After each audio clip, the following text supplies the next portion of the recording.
भाई की शादी ज्यादा देर नहीं चल सकती, ये बात आप मेरी लिखवा लें। फिजा, अगर मैं तुमसे नरमी से बात कर रहा हूं तो उसका ये हरगिज मतलब नहीं कि तुम इस घर की सरबराह बनकर फैसले करने लगो। ठीक है अब्बू, फिर मैं भी इस रुखसती में शरीक नहीं होंगी, याद रखिएगा।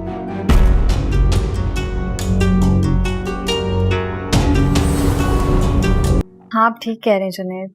सबा जल्दी करो, बाकी बातें बाद में कर लेना ना। देखा जुनैद, आपकी बहन अभी से मेरी नंद बन गई है।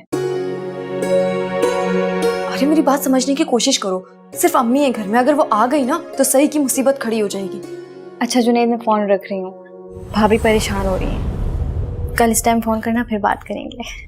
किससे बात कर रही है फोन पर, वो भी सराफा की? किसी से नहीं अम्मी। झूठ मत बोलो सबा, मैंने अपने कानों से सुना है तुम जुनैद से हंस हंस के बातें कर रही थी।